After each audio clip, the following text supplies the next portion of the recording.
Ladies and gentlemen, good evening and very welcome to the Leer Jerusalem Institute. I am not Dr. Shimshon Zelniker, but I want to bring his best regards and his welcome to you, and because of very valid private reasons he couldn't be here tonight, but we had a board meeting all the day and he will be here tomorrow again. So when I say welcome, I do it on behalf of the Board of Trustees of the Leer Jerusalem Institute and on behalf of the executive management, inclusive Dr. Shimshon Zelniker. And it goes without saying that it gives me a great pleasure to welcome our 8th Oscar Leer speaker, Professor John Roemer, and we will hear more about him a little bit later today. And the lecture of series honors Oscar Leer, who more than anyone else is responsible for the shaping the moral and social profile of the Institute. It is in his honor and as part of the legacy that he left us that the series is dedicated to the economy and ethics of distributive justice. We could not therefore wish for a more qualified, not to say distinguished speaker than Professor John Roemer, whose work is literally dedicated to a critical examination of distributive justice, economics, and the state. In that respect, his concerns reflect some of the major Leer concerns and its effort to find ways of reconciling between the divergent languages and politics, macroeconomics, and the social good.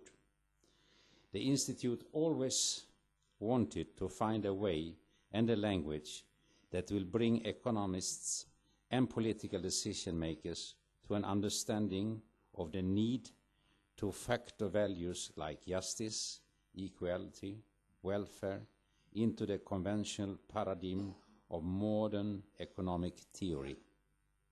Oscar Leer, who was an industrialist and an entrepreneur, felt at ease within the modern technological market and believed, as we do today, that the full freedom of the market doesn't always contribute to those social freedoms and individual freedoms that liberty and fraternity in the old slogan meant us to protect. I hope that the new and I would say heartwarming interest that we see here today will be robust enough, and we saw it early in the lectures today, robust enough and not just intellectual to drive us all in the right policy direction. I know that these words reflect very well our executive director's commitment to social justice and to the placement of the Institute and the program for economy and society as major player in this important field, as they do to my mind. May I now give the word to Professor Arie Arnon, Ben-Gurion University of the Negev, and the Leer Jerusalem Institute to continue the introduction of the speaker of tonight. Please, sir. We are honored to have Professor John Roemer from Yale here in Jerusalem. Professor Roemer was today the guest of honor in the first annual conference of the newly created Economics and Society program at the Leer Jerusalem Institute. The program's stated objective is, I quote, to participate in and influence debates on social and economic policy with a focus on such pressing questions as inequality, the labor market, social welfare, health and education, and macroeconomic policies. The idea is to examine alternatives to the current economic policies which will be based on achieving sustainable economic growth in ways that will promote the well-being of all citizens and greater equality within society. Professor Roemer's research addresses exactly these kinds of issues, and he has made seminal contributions to them. Those who know Professor Roemer's record, as I do for more than 25 years, will agree that his work is very closely related to our objective. Professor Roemer's publications, monographs, books, and many professional articles deals with diverse topics in the fields of political economy, distributive justice and political theory, and the theory of socialism. What is characteristic of Professor Roemer's writings and is a unique contribution is his methodology. Coming from what was considered a non-mainstream perspective, he decided to adopt the mainstream methods to study non-mainstream, if you want, left-wing issues. His books, A General Theory of Exploitation and Class, written in 1982, Value, Exploitation and Class in 1986, Free to Lose, 1988, and A Future for Socialism in 1994, all published by Harvard University Press, contributed to a better understanding of the economic debates concerning possible alternatives to market capitalism. His influential Theories of Distributive Justice, 1996, also Harvard University Press, managed to bridge the gap between modern economics and philosophy, providing us with an in-depth analysis of the concept of distributive justice.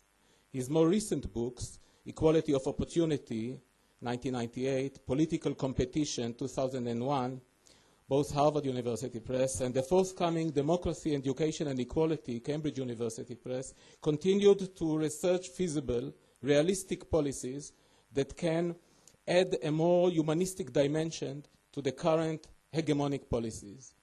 Those who followed Professor Roemer's productive research efforts over the years are struck by his consistency, rigorous writings, and ability to use modern methodologies to clarify old-fashioned arguments. This is really a unique characteristic of Professor Roemer's approach. Thus, he managed always to argue with both the right and the left. Tonight, in the 8th Oscar Van Leer lecture, we are privileged to hear Professor Roemer's on the economics and politics of redistribution. I will ask Professor Avishai Margalit from the Van Leer Institute to say. I'm also not Shimshon Zelniker, and I'm just a poor substitute for him. Oscar Van Leer wrote a rather thoughtful credo, and he defined what he called a caliber. To always look for the universal in specifics, the fundamental in externals, the invariant in changes, the necessity in chance, the pattern in randomness, the grand design in incidents, the forest in trees, the potential in beginnings, the theme in variations. To me, he said, when it is applied to human being, it is called caliber. Then he defined integrity. Practice what you preach what you believe, and believe what you practice. I think that our speaker tonight exemplify both caliber and integrity. Actually, a great deal of integrity and a huge caliber. John Roemer is a professor of politics and economics at Yale University. And this is the right combination, because politics without economics is blind, and economics without politics is empty. And I think that John Roemer combines the two, and he's not just a caliber, but he's an Excalibur. He has an analytical sword, a magical sword, and he uses mathematical models to clarify very intricate question and conceptual things. Now, economic models are perfumes, not liquors. They are for smelling, not for drinking. Nowadays, we are all surrounded by people who are rather tipsy from drinking economic models around, toasting with skol and l'chaim. At least John Roemer knows the difference. I think that his contribution is immense, and what I do think is that we are very, very fortunate to have him here, and my only claim to fame is that I know him, and now I yield the floor to John Roemer. That was a hard act to follow, or I should say to live up to. I want to thank the team of introducers for their very generous, remarks, and especially the Van Leer Institute for this wonderful invitation, giving me the chance to address twice a large crowd of distinguished people, and also to visit Israel once again. I'm going to apologize to those who were here for the workshop at 12:30 today, because there'll be some repetition of things I said there, although I hope it won't be you won't be bored for too long. In thinking about the prospects for achieving a reasonably egalitarian distribution of income, it's useful to factor the economic mechanism into two parts. First, the process by which the endowments of citizens of human and non-human capital are produced and realized, and second, the manner in which the flows from these assets are distributed. I'll have something to say about both of these processes. Looking at the matter slightly differently, we're interested in whether there is a degree of freedom in the distribution of income for a society with a given amount of aggregate capital and a given distribution of human capital, subject to the constraint that the income distribution be dynamically efficient. I'm willing for the present purposes to define two income distributions from given social endowments as being equally efficient in the static sense if their average incomes are the same, and as equally efficient in the dynamic sense if their rates of income growth are the same. The claim of neoliberalism is that there's a unique dynamically efficient distribution, the one achieved from private ownership of all assets, unfettered markets, and as little redistribution of flows through taxation as possible. The socialist and social democratic claims are, I think, that there exist several degrees of freedom subject to the dynamic efficiency constraint. Socialists claim there are 2 degrees of freedom. This, of course, is a rough viewpoint. I mean, one could get more precise, but roughly speaking, socialists claim there are 2 degrees of freedom. One in how capital assets or the property rights to flows from those assets are allocated to citizens, and a second degree of freedom in how taxes might reallocate those flows without reallocating property rights. Social democrats, on the other hand, believe that only the second degree of freedom exists. Scandinavian social democracy, that is to say, is characterized by almost ubiquitous private and quite unequal ownership of firms, but quite dramatic redistribution of flows. A parenthetical remark on why I require only dynamic efficiency as a stipulated constraint is in order. I believe that society might wish to subsidize disadvantaged members with extra resources, for instance in education, and that might reduce total output for a period of time. Thus, I don't insist upon static efficiency. But I do not think that a democracy can sustain a lower rate of income growth than neighboring countries for any significant period without strong public pressure for a change in its economic arrangements. So I think dynamic efficiency is a political constraint. One might say that it suffices to show that the second degree of freedom with respect to redistribution exists. The Nordic experience would seem to indicate that with just that degree of freedom, a wonderfully egalitarian income distribution can be implemented. I am, however, interested in whether both degrees of freedom just alluded to exist, because it's possible that there may be societies where it is easier to redistribute ownership of assets than to redistribute income flows, and so the question is not entirely academic. Many people believe that the failure of the centrally planned economies in the late 20th century proves that asset ownership cannot be socialized. I don't believe that we have such a proof. What we can conclude from the failure of the centrally planned economies is that the conjunction of three institutions does not work: state ownership of the capital stock and firms, non-market allocation of resources, and political dictatorship. Logically, this is all we can deduce without knowing much more about the workings of those economies. Consider as a thought experiment a system in which there are many competitive firms. Shares in these firms are owned equally by the citizenry. There are competitive markets for inputs and outputs and labor, and there is democracy. For this system to be stable over time, we would require some way of maintaining relatively equal share ownership in firms. I think it's possible that such a system could be designed and that it would be efficient. I'd call such a system market socialist, to be distinguished from social democratic, in which there are no particular constraints on asset ownership. Why might such a system be economically feasible and efficient? The critical question is what the principal beneficial characteristic of the market institution is. Markets serve at least two purposes.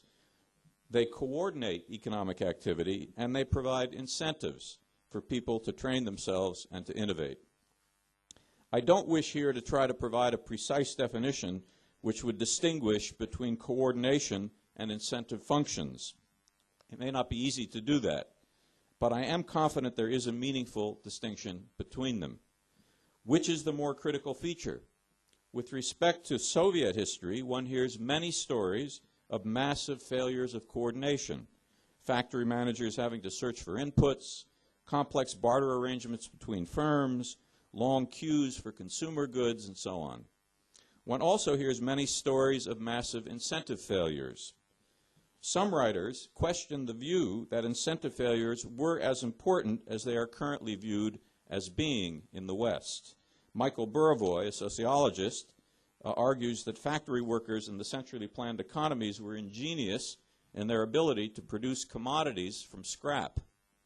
The simplest observation with regard to incentive failure or its non-failure is that the level of education of the populace did not seem to suffer from the absence of markets and from public ownership, nor has it for that matter in Cuba, which has the highest literacy rate in Latin America.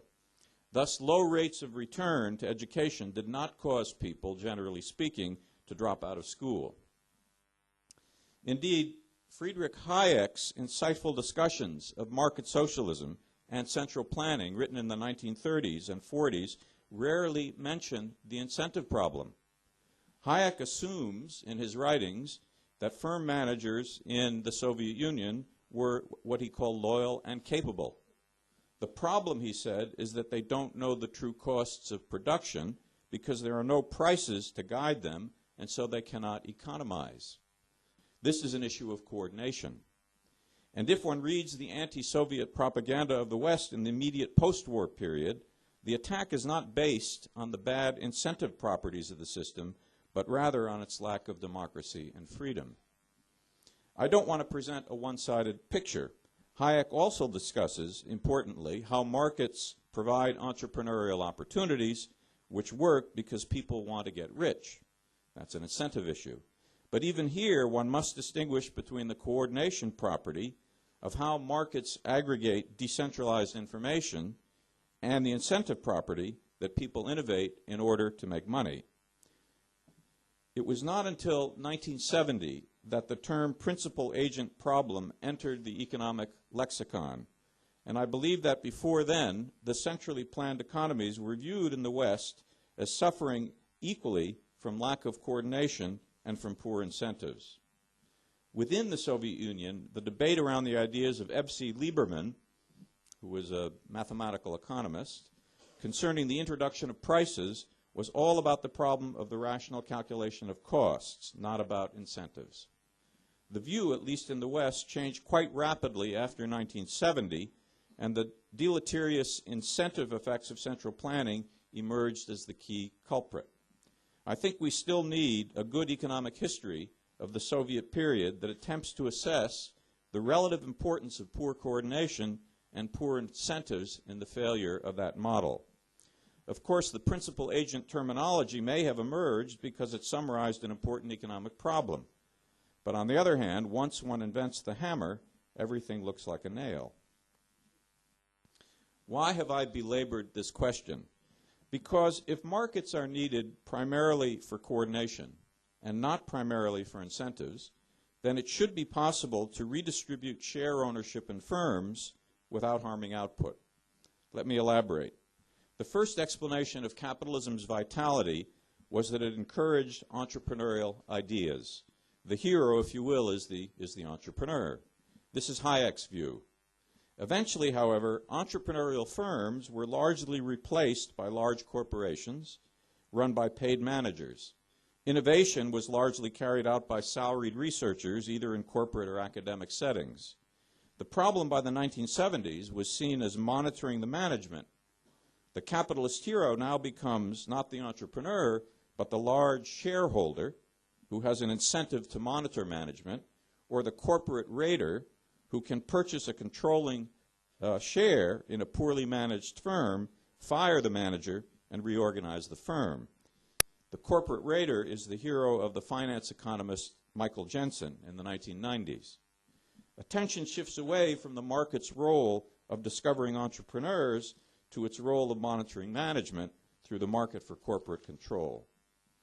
Recent scandals have underscored the point that this market does an imperfect job of monitoring management, quite far from perfect. In many advanced countries, excepting in the US and the UK, firms are monitored not by large private shareholders, but by institutions of various kinds. In these countries, it is not the principal recipients of corporate income, profits that is, who are directly involved in monitoring. There has been, at least in Germany and Japan, a separation of ownership from control. But if this is possible, modulo the efficiency constraint, then it is only a matter of degree to further separate the distribution of a firm's income from the mechanism of managerial oversight. Thus, the possibility is open for what I have called market socialism, of diffuse distribution of profit flows to the citizenry without sacrificing managerial monitoring. Let me distinguish between the point I'm making and another popular point.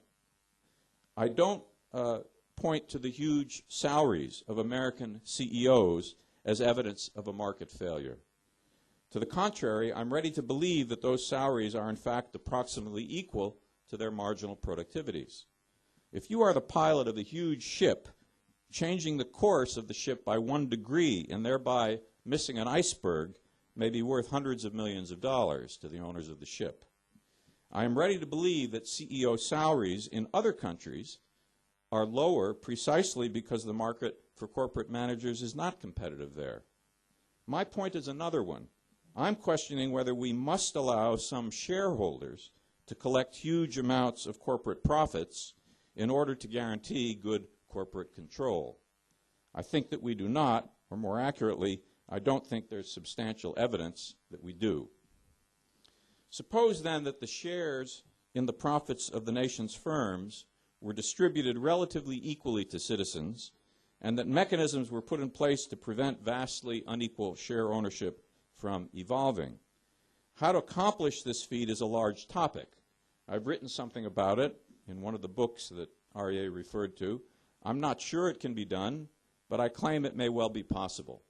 Certainly the economics profession has not allocated the brain power to study this question that it has allocated to the study of auctions.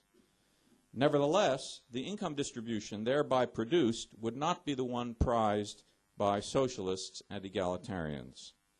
Profits, interests, and rent comprise perhaps 25% of the total income of a typical advanced market economy. The remainder is labor earnings. In the United States, mean household income today is about $50,000. Thus, every household would receive, in the hypothetical market socialist reorganization that I've been discussing, at most, let us say, $12,500 of capital income. And that's assuming that efficiency were not hurt by this redistribution. That would do a great deal towards the elimination of poverty, giving poor people an extra $12,500 a year. But household incomes would still be vastly unequal because of the inequality of human capital and labor earnings.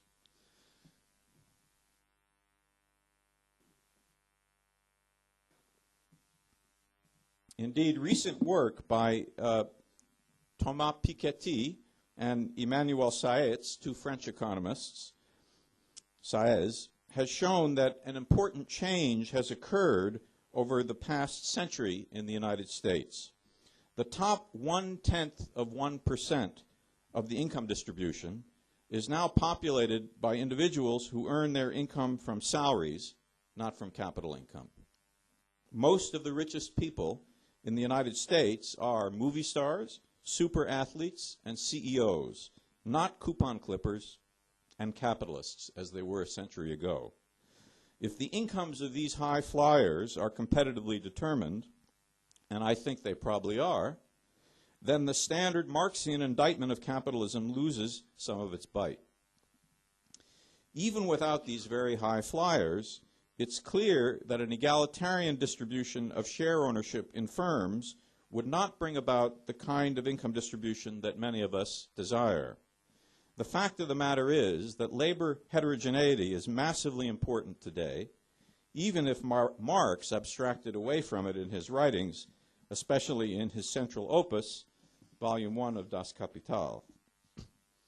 I've thus far not discussed the political feasibility of alternative systems to capitalism.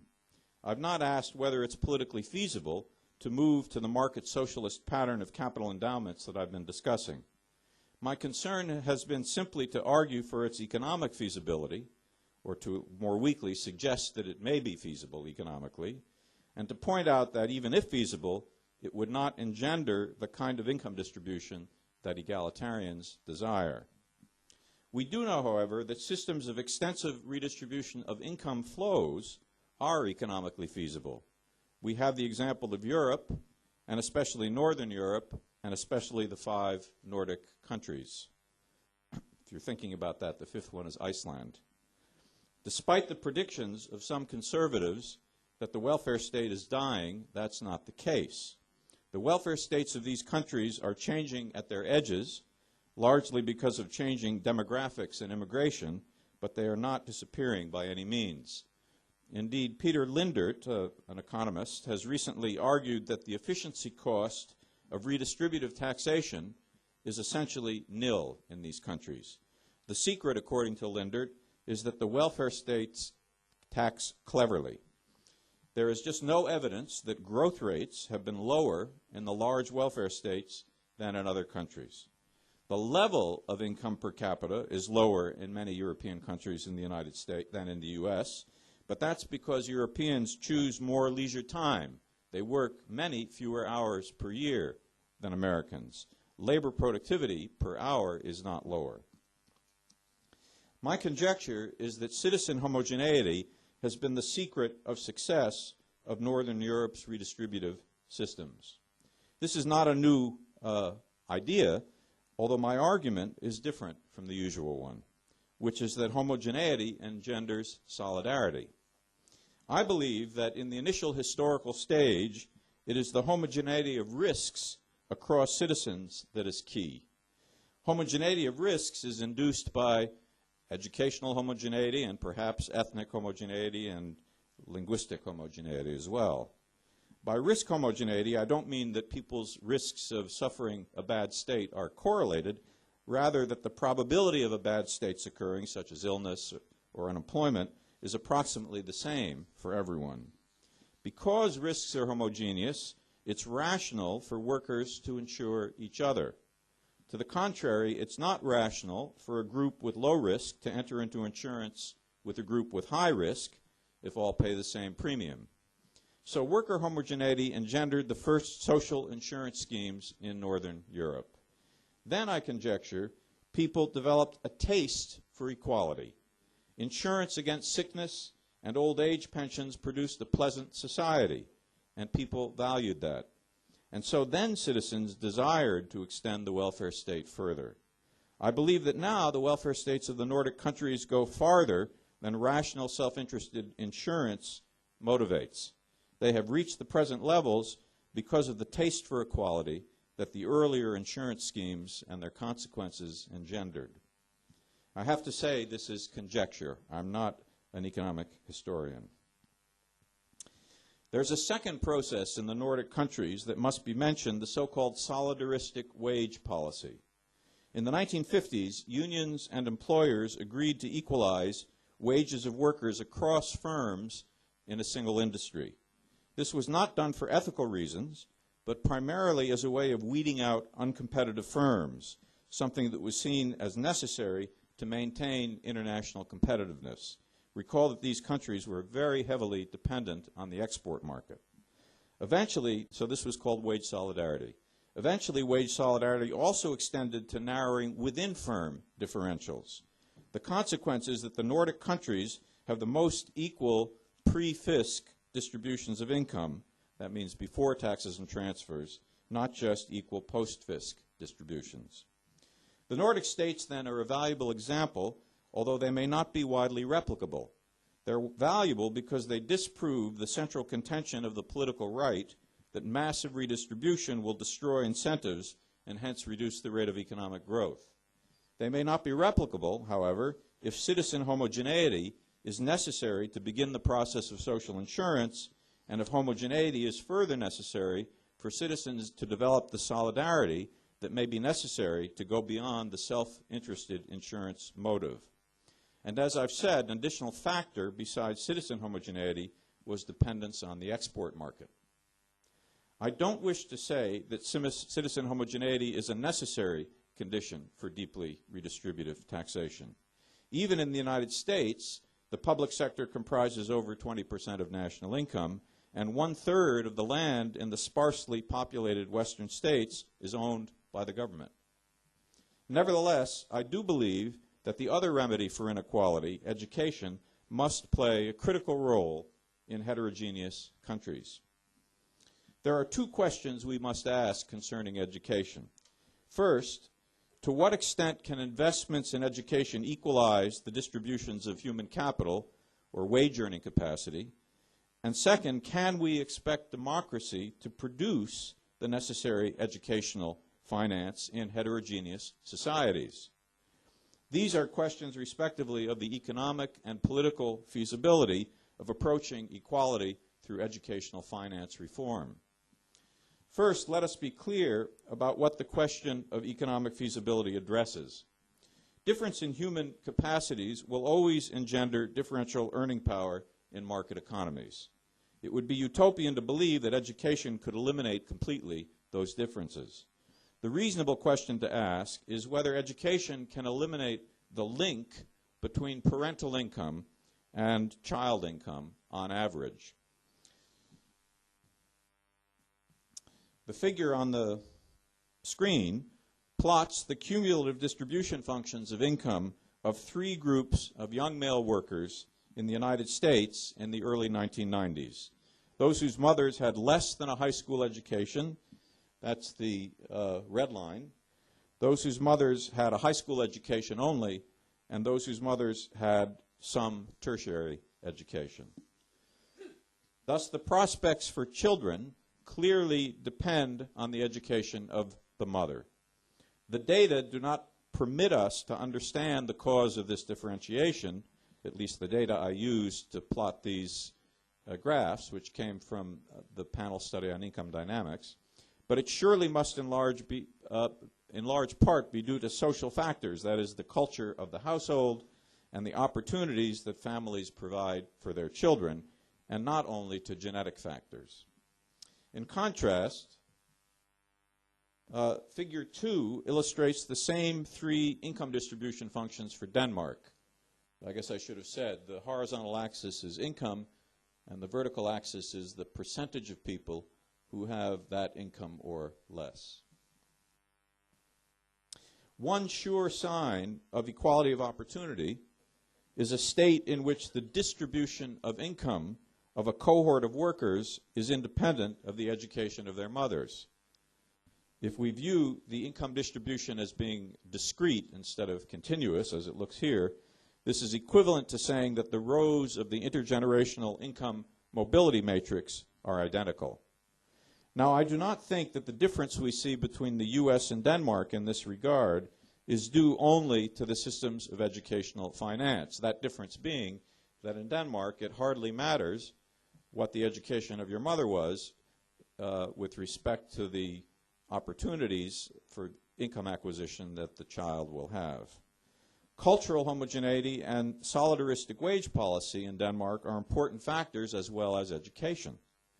But educational finance surely makes some difference because in Denmark the same amount is invested in all children by the state.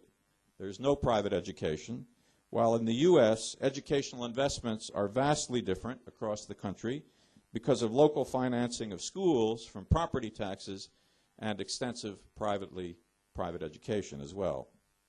We can ask the following question. Suppose we could redistribute the educational budget in the U.S. targeting different amounts of money on children from different social backgrounds. What distribution of the budget would minimize the difference between the cumulative distribution function of wages of men from these three backgrounds? To carry out that computation, one must be able to estimate the elasticity of wages with respect to educational spending for children from different socioeconomic backgrounds. It's possible to compute this for the U.S. because we have such variation in the observed financing of schools across municipalities in the country. Julian Betts and I have recently done this in a partial equilibrium framework. This table provides the answer when we partition the set of U.S. children into 4 types depending upon the educational level of their mothers. So there's one more group here than in the previous slide. We have children whose mothers had less than 8 years of education, had between 8 and had more than 8 but less than 12 years, had just 12 years or more than 12 years. We see that approximately 5 times as much would have to be spent on the most disadvantaged children as on the most advantaged. That spending allocation would not eliminate entirely the differences in the distribution functions of the different socioeconomic types, but it would, in a sense, get them to be as close together as possible. Interestingly, the total wage bill, we estimate, would increase by 2.6% under this distribution. So this massive allocation of resources would not conflict with static efficiency, but would enhance it. I'm not claiming that such a reallocation is politically feasible, but it shows the difference between an equal opportunity allocation of educational finance and an equal resource allocation, which would invest the same amount in all children. The U.S. has not yet achieved even the equal resource allocation. That is to say, we invest more in children from better socioeconomic households than in children from poorer ones.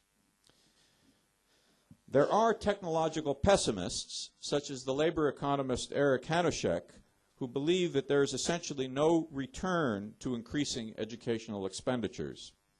Other labor economists estimate that there is a return, but it is small.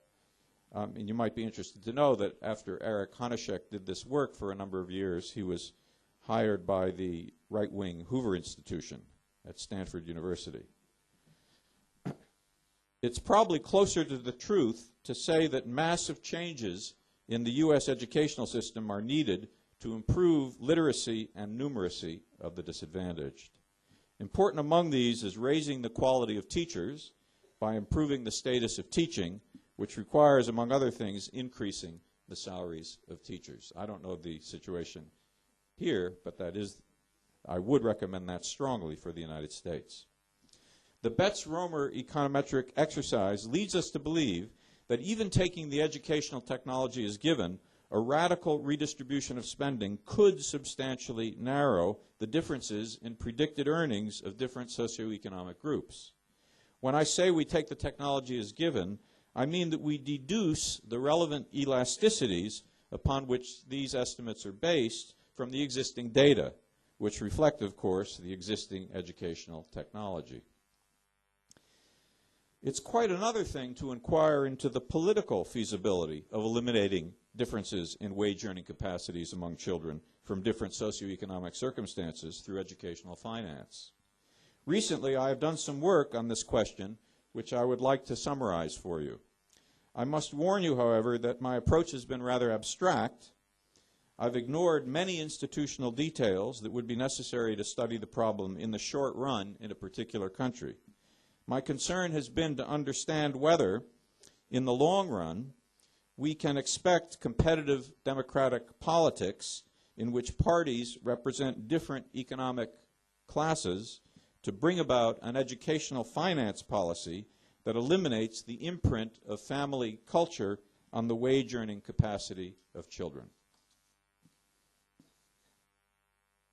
I propose a model of a society consisting of families where each family comprises a parent and a child, and parents are characterized by a distribution of wage earning capacity or of human capital. I assume that the educational production function is of the following form, so let me just explain what this means.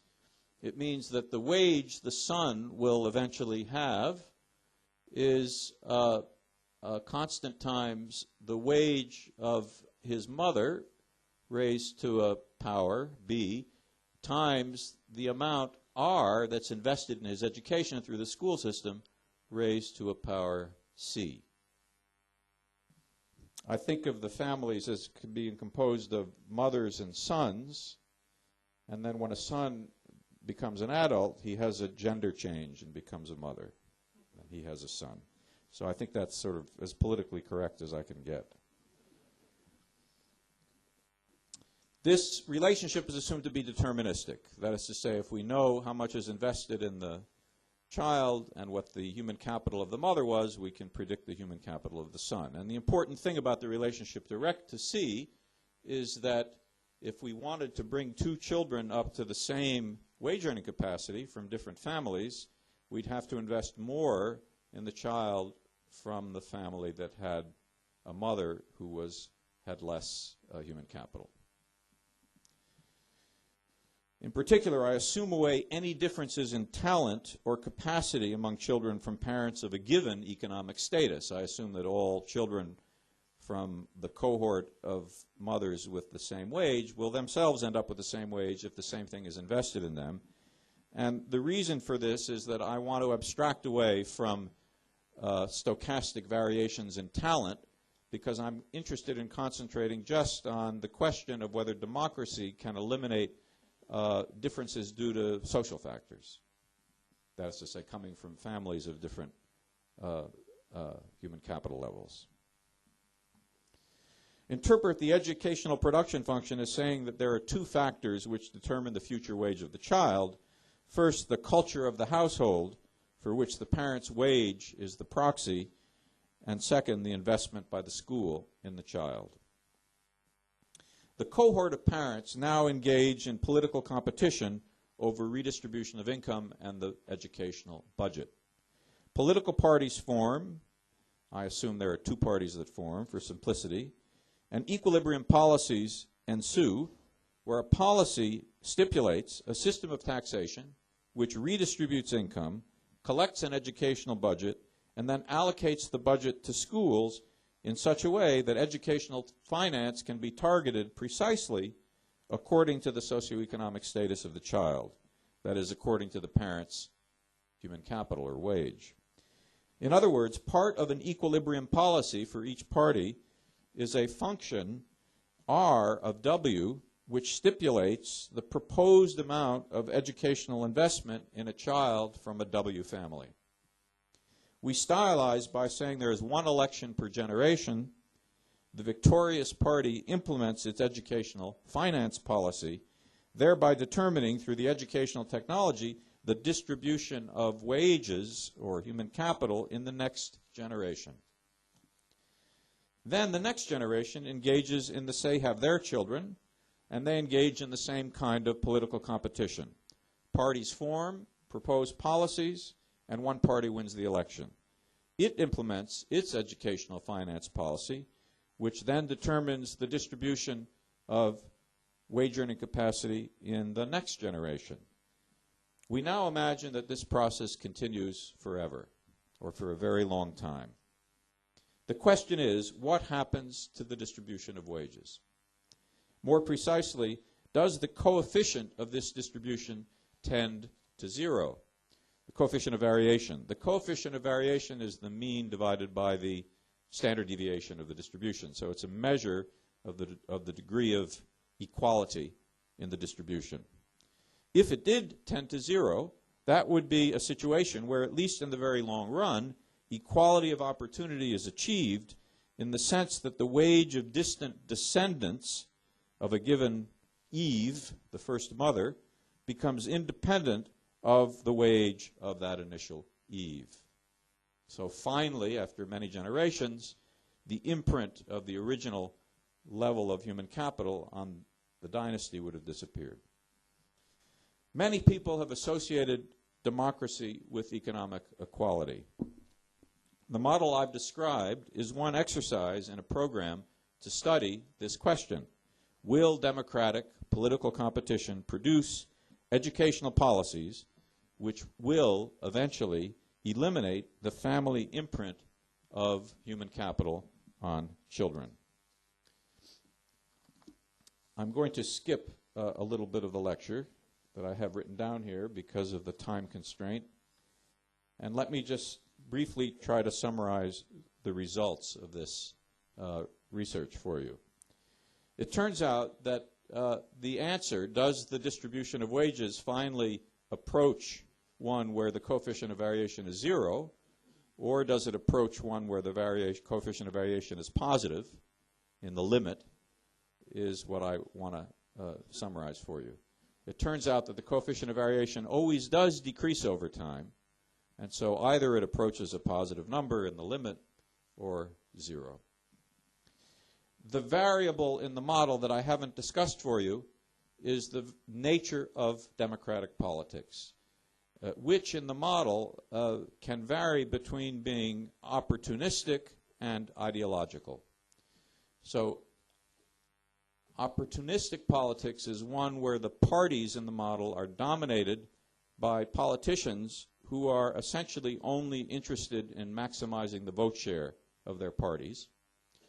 And ideological competition is one in which parties are dominated by politicians who are concerned in maximizing the welfare of the members of the party, the people who vote for the party. So within the party, within each of the two parties, there's a conflict between these two types of political entrepreneurs, those who are seeking to maximize vote share and those who are trying to represent constituents. And so there is a degree of freedom, actually 2 degrees of freedom, one in each party, with respect to what the nature of politics is. And here are the main results. If politics are sufficiently opportunist in every period, then the coefficient of variation of the wage distribution approaches in the limit a positive number, never zero. If politics are ideological in every period, and the initial wage distribution is insufficiently skewed, that is to say, insufficiently unequal in the beginning, then the limit coefficient of variation of wages is also positive. If politics are sufficiently ideological and the initial distribution of wages is very unequal, is sufficiently skewed, then there is a positive probability, less than 1, that the limit coefficient of variation goes to 0. So the upshot is that democracy never guarantees the elimination of family influences on wage earning capacity. At best, it eliminates these influences with a positive probability. And that only under certain conditions, namely that there be very ideological politics and also that the initial distribution of human capital is sufficiently skewed. This seems to be quite a pessimistic conclusion. There are, however, certain caveats or escape hatches. The model makes two important assumptions. First, that the returns to education are purely private. I'll tell you what that means in a minute. And second, that each voter cares only about her own son, her own family. Suppose we relax the first assumption and replace the educational production function with the following one.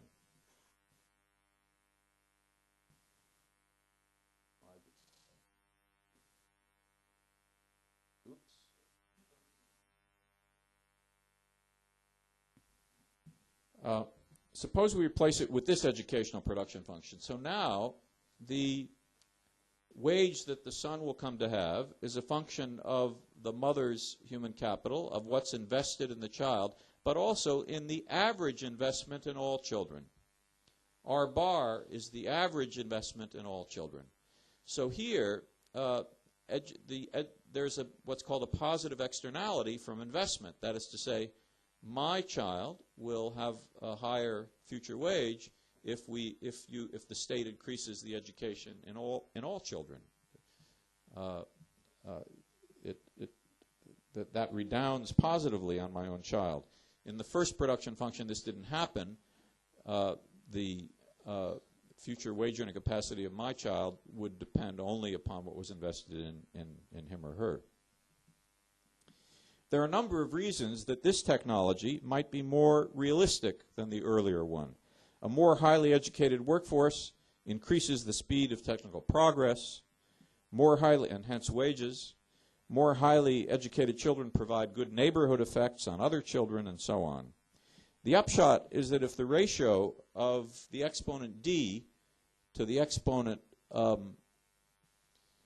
c is sufficiently large, that is, if the external effects are sufficiently large compared to the somebody's signaling at me,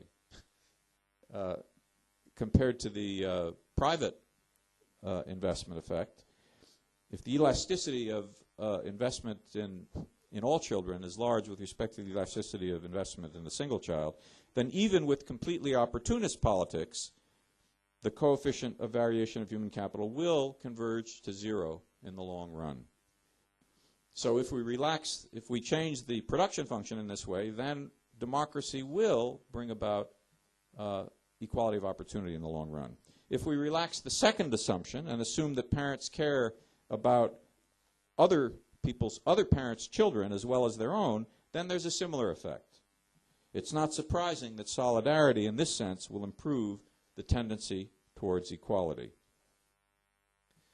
The summary of my investigation, then, is that if voters care only about their own dynasty, and if there are no or small positive externalities in educational investment, then democratic competition will only have a positive probability of eliminating economic classes in the sense of a pattern of dynasties which are associated with high and low incomes.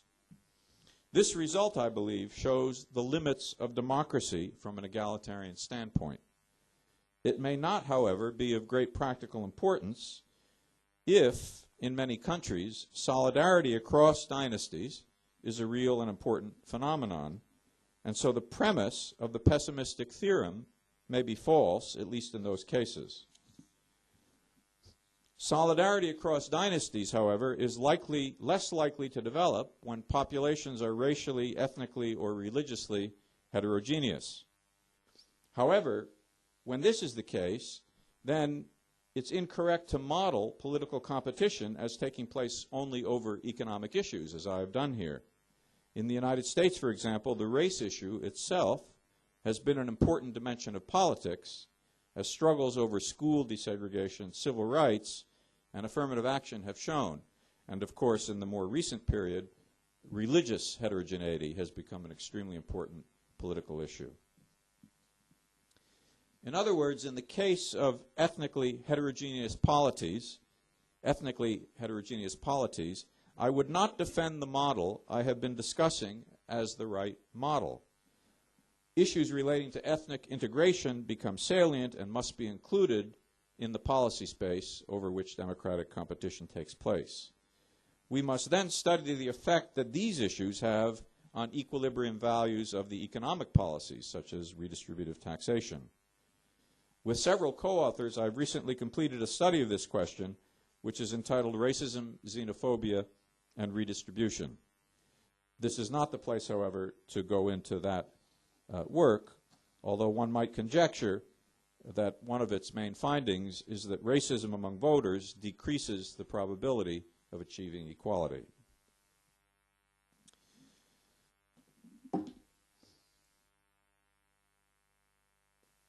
Rather than getting into that topic, I want to discuss as my final topic some empirical results that Michael Keene, who's a labor economist at Yale, Matthew Johnson, who's a PhD student, and I have recently gotten with regard to equalizing opportunities for children from different socioeconomic backgrounds. I referred earlier to work with Julian Betts, in which we found that approximately 5 times as much would have to be spent on the education of children from the most disadvantaged socioeconomic type compared to children of the most advantaged type to equalize opportunities for the acquisition of earning power. That computation was what's called a partial equilibrium one. It did not endogenize the structure of wages and inquire into how that wage structure would change as the supply of skilled labor changed. The work in progress by Keene, Johnson, and me attempts to do just that. In other words, in that first computation, we simply assumed that people, if you wish, were working in their backyard producing output at different rates, depending on how educated they were. And so the rate that one person produces at is not affected by the rates that other people produce at. But in a big, complicated economy where there's a lot of interaction of different kinds of labor in firms, that assumption is not a good assumption. So what the recent work does is tries to modify, relax that partial equilibrium approach. We model workers as being of 8 types, 2 sexes, and 4 socioeconomic types, defined by the level of education of the parent, which can be either less than high school graduate, some college, or college graduate. We partition the occupational structure into 10 occupations, and we model the economy as producing one all-purpose consumption good, using as inputs workers from these 10 occupations and capital stock. There's even more disaggregation of the labor force. A worker has a work life of 40 years and is classified as being in one of 4 age groups, and as having graduated either from high school or from college. So workers have 2 possibilities with regard to education. Thus, there are, from the firm's viewpoint, 160 kinds of worker, 10 occupational categories, 2 sexes, 4 age categories, and 2 educational levels. If you take the product of those 4 numbers, you get 160. The socioeconomic background of the worker is of no concern to the firm. What that background does simply is influence the worker's probability of attending college. The wage vector thus has 160 components. The production function for producing the output from labor and capital is called a nested CES function, which I won't describe further. Workers care about 3 things: the present discounted value of their lifelong income stream over this 40-year period, the amount of leisure they have or home production, the amount of time they spend not working only in the home, and thirdly, the psychic cost of attending college. So it's difficult to go to college from the psychic viewpoint, and that difficulty varies with the level of education of the parent. There's a parameter in the utility function which reflects this psychic cost, and the cost clearly is going to be higher from more disadvantaged socioeconomic types, and this is why fewer of those of the less advantaged types will choose to attend college. I'll discuss the interpretation of this cost more in a minute. There's also a stochastic element in this utility function, so that workers who look identical from the model's viewpoint will end up making different educational choices. This stochastic element can be interpreted as modeling some unobservable characteristics that we don't see in the model, but that do determine these different choices that people make from the same socioeconomic background. An equilibrium for this model is a wage vector of 160 components, which induces the 160 labor markets to clear. That is, the firm will have labor demands for 160 kinds of labor, and the labor force will offer supplies of labor to the 10 occupations plus home production, and all these labor markets have to clear. Supplies have to equal demands. Young workers must choose between entering the labor force at age 19 or going to college. To make this choice, each worker maximizes his utility, taking the wage vector as reflecting what the wages will be at various stages of his life, conditional upon attending or not attending college. The model has about 300 parameters in the utility function and in the production function, and we estimate these parameters so as to produce occupational equilibrium wage time series for the period from 1968 to 1994, which look like the observed time series for these 160 kinds of labor in the United States during that period. We have those time series from the data. In particular, we estimate the psychic cost parameters for the 8 kinds of worker, that is to say male, female, crossed with the 4 socioeconomic types of parental family education. This estimation process took several years of the graduate student's time. But the fit is remarkably good. If you look at these 160 time series and the time series we predict, it's amazing that the prediction is so close in all of them. Of course, the observed fact is that the fraction of young workers of the 4 socioeconomic types who choose to go to college increases rapidly as we move from the most disadvantaged to the most advantaged type. We're now ready to perform experiments of the following kind. How much would we have to subsidize 19-year-olds from the less than high school type, the ones whose parents had less than high school education, which is the most disadvantaged type, to bring their rate of college attendance up to the rate of college attendance of the next more advantaged type? In other words, the experiment is, we will give you an amount of money if you decide to go to college. We say that to all of the 19-year-olds in that lowest group. How much does that amount of money have to be to get their attendance up to the fraction of the we do it for various types of, let's say, the next type. We perform this experiment. The consequence is that so we ask the question,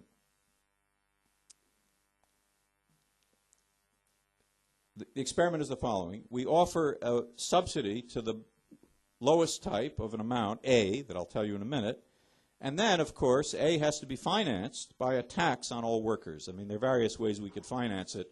One, the experiment I'll describe, we finance it by taxing all workers to pay for that subsidy. The consequence of that subsidy is that more students of that lowest type will attend college.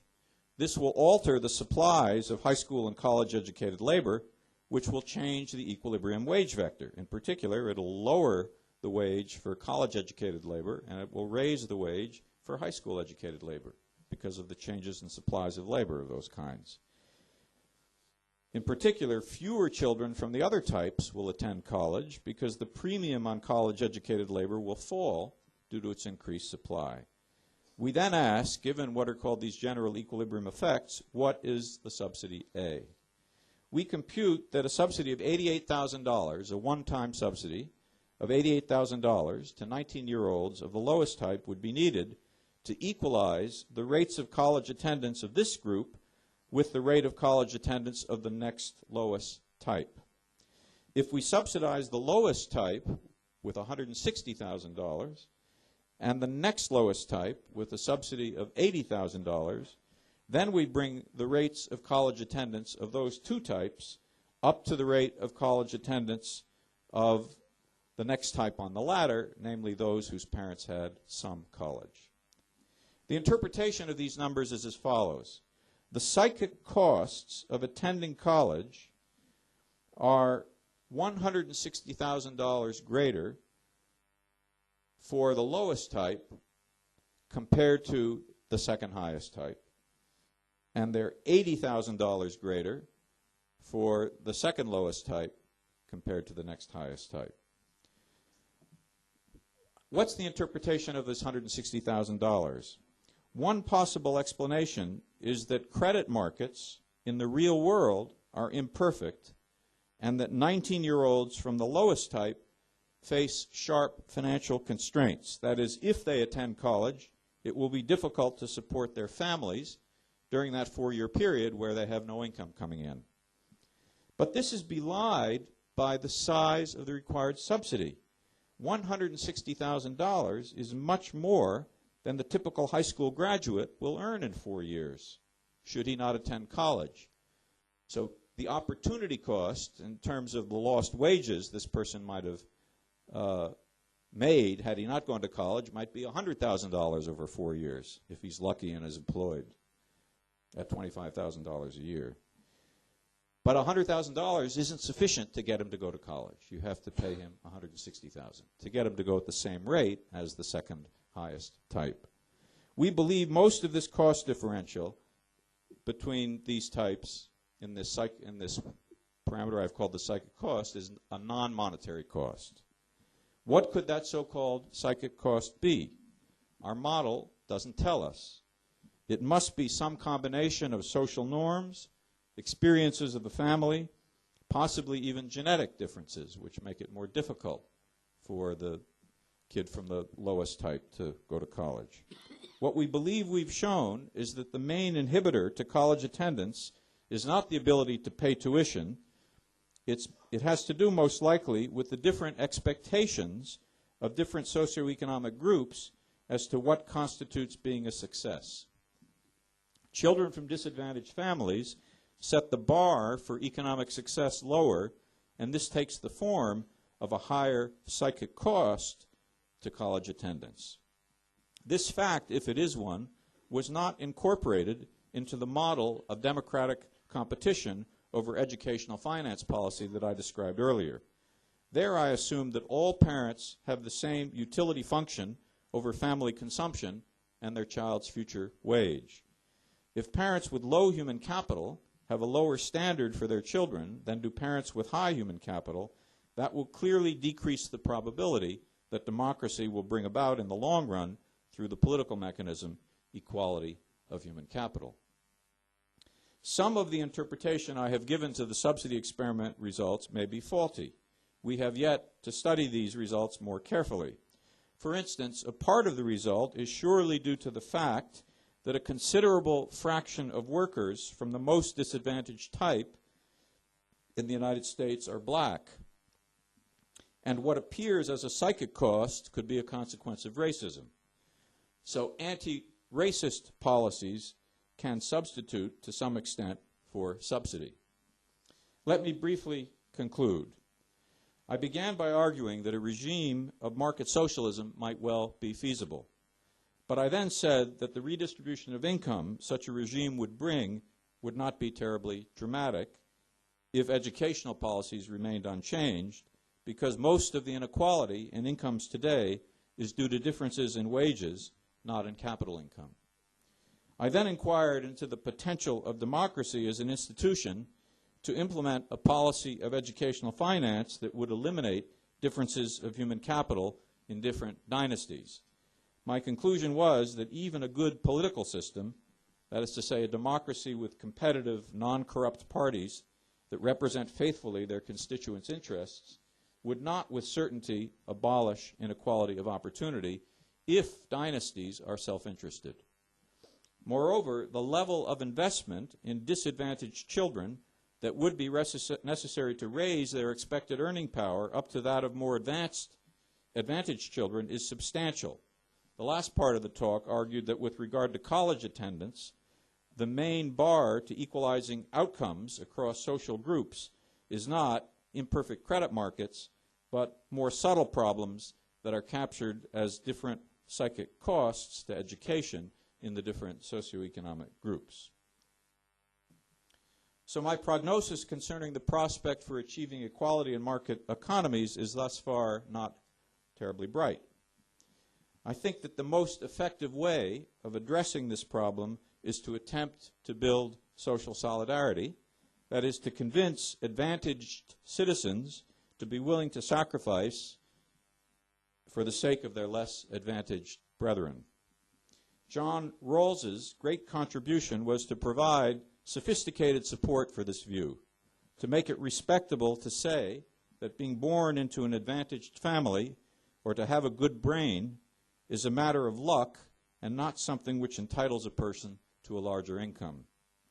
Perhaps the most pernicious consequence of right-wing ideology that has become so powerful in the United States over the past 25 years is the denial of the moral imperative of fraternity. American right-wing ideology has made it respectable to care only about oneself and one's family. Many today say that the left needs new policies, new ideas for the current world. While one should never attack innovation, I believe the lack of new ideas is not the main problem. The old idea of solidarity is just fine. The old policy of social insurance is just fine. People who advocate the necessity of new ideas often mean we need new tricks to convince self-centered voters to choose policies that are socially good. Yes, that does require some tricks, but I think it's the wrong approach. The left must undertake an ideological campaign to teach people what constitutes justice and that fraternity is its vital component. There is a basis for doing so in societies where most people support the concept of equal opportunity. Right-wing think tanks in the United States, the Heritage Foundation, the Cato Institute, the American Enterprise Institute, the Manhattan Institute, and there are others, now spend about $500 million per year on research and its dissemination. They have been educating people to their views aggressively for the last 30 years. The right has understood the importance of theory, while the left has not. And the chickens, in consequence, have come home to roost. Thank you.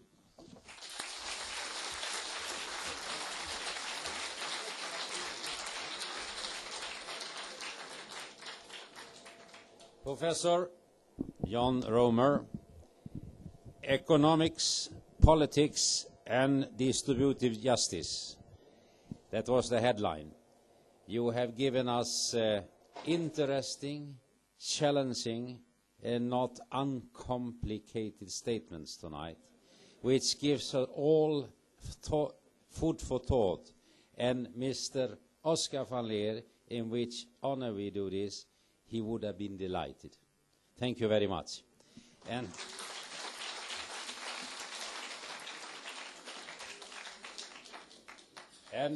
as a token for the fact that you have been our lecturer here tonight, we have a small memory for you.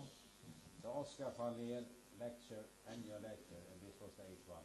John Roemer, December 2005. I hope you will get the lecture. Thank you.